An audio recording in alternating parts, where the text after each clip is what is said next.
Hi friends, welcome back to my Ammachi kitchen. വളരെ എളുപ്പത്തിൽ തയ്യാറാക്കാൻ പറ്റിയ ഒരു കിടിലൻ റെസിപ്പിയാണ് ഇന്ന് നമ്മൾ ഉണ്ടാക്കാൻ പോകുന്നത്. വളരെ എളുപ്പത്തിൽ ഉണ്ടാക്കിയെടുക്കാം. അധികം സാധനങ്ങളൊന്നും തന്നെ വേണ്ട. അതിന് വേണ്ടിയിട്ട് ഒരു 4 സവാള എടുത്തിട്ടുണ്ട്. അത് നമുക്ക് നന്നായിട്ടൊന്ന് തൊലി കളഞ്ഞ് കഴുകി എടുത്തിട്ട് വരാം. സവാളയെല്ലാം നന്നായിട്ട് കഴുകി എടുത്തിട്ട് കൊണ്ടുവന്നിട്ടുണ്ട്. ഇനി നമുക്കിതിനെ സ്ലൈസ് ചെയ്യാം. സ്ലൈസ് ചെയ്യുമ്പോൾ ഇത് ഒത്തിരി അങ്ങ് തിന്നായിട്ട് സ്ലൈസ് ചെയ്യരുത്. ഒരുവിധം ഈ ഒരു കനത്തിൽ കണ്ടിച്ചെടുക്കണം. ഇതിങ്ങനെ സെപ്പറേറ്റ് ആകുന്ന വിധത്തിൽ ചെറുതായിട്ട് കണ്ടിച്ചെടുക്കുക.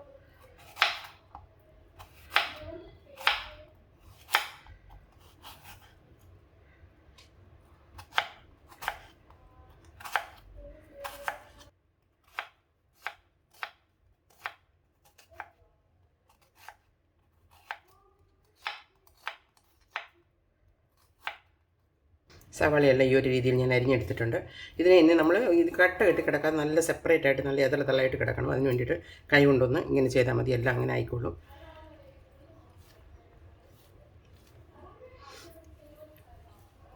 ഇനി നമുക്ക്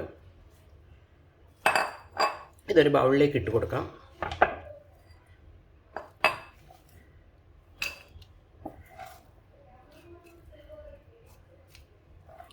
സവാളയെല്ലാം നല്ല ഇതളായിട്ട് ആയിട്ടുണ്ട്. ഇനി നമുക്ക് ഇതിൻ്റെയൊക്കെ ആവശ്യമുള്ള ചേരുവകളൊക്കെ ചേർത്ത് കൊടുക്കാം. ആവശ്യത്തിനുള്ള ഉപ്പ്,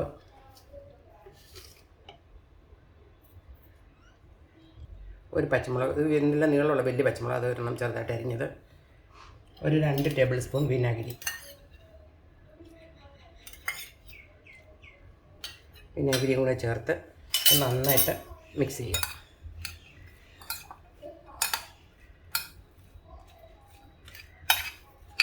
വിനാഗിരിയും ഉപ്പും മുളകും കൂടെ നന്നായിട്ട് മിക്സ് ചെയ്ത് ഒരു 10 മിനിറ്റ് നമുക്ക് അടച്ചു വയ്ക്കാം.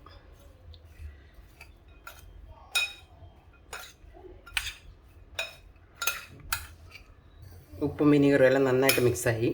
നമുക്ക് അല്പനേരം ഒന്ന് വയ്ക്കാം. അധികം സമയമൊന്നും വയ്ക്കേണ്ട, അല്പം നമുക്ക് നിൽക്കാം. ആ സമയം കൊണ്ട് നമുക്ക് ചില സാധനങ്ങൾ എടുത്തിട്ട് വരാനുണ്ട്. അതെടുത്തിട്ട് വരാൻ പറ്റുന്നതും. ഇന്ന് നമുക്ക് അതിലേക്ക് ആവശ്യമായ ചില ചേരുവകൾ ശരിയാക്കി എടുക്കാനുണ്ട്. അതിന് വേണ്ടി ഒരു പാൻ വെച്ചു. അതിലേക്ക് കുറച്ച് നല്ലെണ്ണ ഒഴിച്ചു. നല്ലെണ്ണ ഉണ്ടെങ്കിൽ നല്ലെണ്ണ തന്നെ ഒഴിക്കണം. അതാണ് നല്ല ടേസ്റ്റ്. അതിലേക്ക് കട്ട കായം പൊട്ടിച്ചെടുത്തത് അതിട്ട് കൊടുത്തിട്ടുണ്ട്. കായം ഒന്ന് മുരിഞ്ഞ് വന്നിട്ടുണ്ട്. അപ്പോൾ നമുക്ക് കടുക് ചേർത്ത് കൊടുക്കാം. കടുക് നന്നായിട്ട് പൊട്ടി. നമുക്ക് തീ അല്പം കുറച്ച് കൊടുക്കാം. അതിലേക്ക് ഒരു 3 വറ്റൽമുളക്,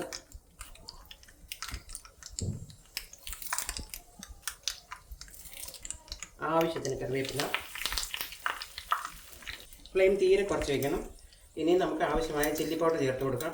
ഇവിടെ ഞാൻ കാശ്മീരി ചില്ലി പൗഡറാണ് ചേർക്കുന്നത്. അതുകൊണ്ട് തന്നെ ഒരു 2 ടേബിൾ സ്പൂൺ ചേർക്കുന്നുണ്ട്.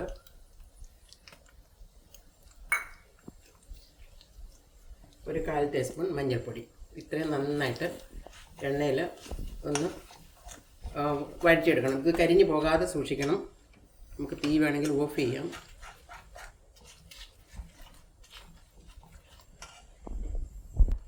മുളക് നന്നായിട്ട് മൂത്ത മണം വരുന്നുണ്ട്. ഇനി നമുക്ക് ഫ്ലെയിം ഓഫ് ചെയ്ത് മാറ്റി വയ്ക്കാം. ഇനി നമ്മൾ തയ്യാറാക്കി വെച്ചിരിക്കുന്ന ഉള്ളിയിലേക്ക് ഈ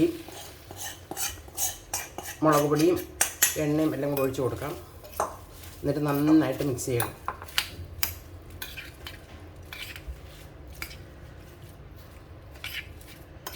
നല്ല ഭംഗിയായിട്ട് മിക്സ് ചെയ്യണം. ഇത് ഇത്ര കാര്യമേ ചെയ്യാനുള്ളൂ. ഇത്ര എളുപ്പത്തിൽ ഉണ്ടാക്കിയെടുക്കാൻ പറ്റും. ഇത് നമുക്ക് നന്നായിട്ട് വിനീഗർ ഒഴിച്ച് ചെയ്തിരിക്കുന്നതാണ്. ഫ്രിഡ്ജിൽ വെച്ച് നമുക്ക് ഒരു കുറേ ദിവസം ഉപയോഗിക്കാൻ പറ്റും.